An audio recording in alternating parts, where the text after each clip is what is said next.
Иметь в виду, что оказывается огромная разница, если пьет мужчина и пьет женщина. Это совершенно не одно и то же.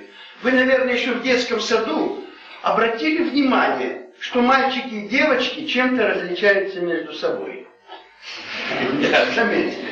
Так вот, оказывается, по алкоголю это тоже огромная разница. Почему? А вот почему. Оказывается, если мужчина, муж, скажем так, решил бросить пить, то в течение 3 месяцев у него происходит полное обновление мужских половых клеток, сперматозоидов. Они долго не живут. 1,5-2 месяца старые отмирают, новые нарождаются. 3 месяца не пил, и через 3 месяца все клетки обновились. Все они уже свободны от влияния алкоголя. Вот тогда можно рожать детей.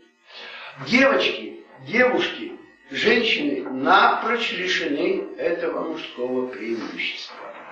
Женские половые клетки даны девочкам сразу все с запасом на всю оставшуюся жизнь.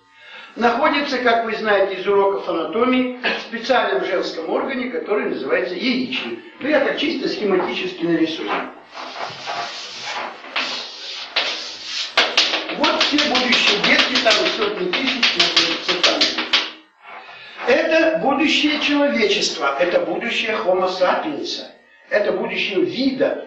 А будущее должно быть надежно защищено. И действительно, вот эта оболочка надежно сохраняет эти клетки от воздействия любых ядов. Не могут туда яды проникнуть. Они не способны сквозь эту оболочку проникнуть внутрь. Защищает природа будущее, так сказать, вида. Но один яд может туда проникнуть. И называется яд этиловый спирт. Этиловый спирт проникает внутрь этого женского органа и поражает часть клеточек будущих детей. С каждым новым бокалом шампанского, с каждой новой кружкой пива процент пораженных клеток в организме девушки возрастает. И самое страшное, что эти пораженные алкоголем клетки с искаженной наследственностью продолжают жить еще десятилетия.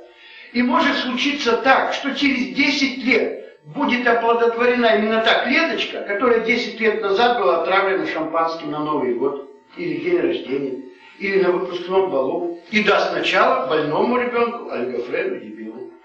Гарантии давности нет у девушек, в отличие от мужчин.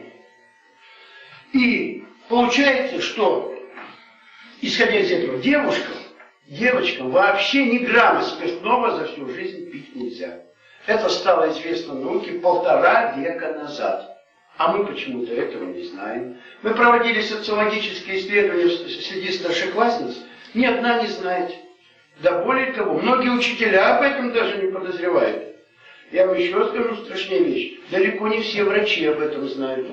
Почему так? Ну что, за 1,5 века нельзя было всем это на пальцах рассказать, что все это знали, что женщинам пить нельзя. Кстати, раньше даже у русских-то 90% женщин не пили. Я уж не говорю о мусульманах. Это все началось-то вот в 20 веке. Почему нельзя это всем рассказать? Кому-то невыгодно, чтобы вы это знали. Кто-то понесет, видимо, какие-то убытки. Это называется искусственное невежество. Специально людей держат в невежестве, чтобы девчонки этого не знали. Если женщина не пила никогда в жизни, бывает такое, хотя и редко, но у мусульман бывает чаще, то вероятность рождения больного ребенка составляет 1%. Ну, какие-то другие причины, там, экология, патология и так далее.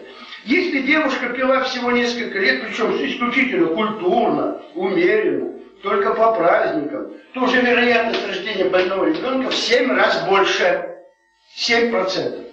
А если уже алкоголичка на последней стадии вздумала родить, то уже 70% вероятности, что она родит ненормального ребенка. То есть вероятность рождения больных детей прямо пропорциональна тому, сколько женщина выпила, начиная с первой своей рюмки и до момента зачатия. Все это суммируется. И женский организм потом не очищается от этих клеток. Это говорит о том, что женщинам пить нельзя вообще, если, конечно, они намерены стать матерями здоровых детей. Вот откуда у нас набралось столько олигофренов, дебилов. Миллионы они сейчас исчисляются. Результат пьяного зачатия. И чем больше государство разрешило продать или продало самого вот этого алкоголя, тем больше в народе рождается таких детей. Так кто планирует тогда этих детей, получается? Думайте сами. Что было потом? А потом было следующее. В 1985 году, вы, конечно, по возрасту уже не помните,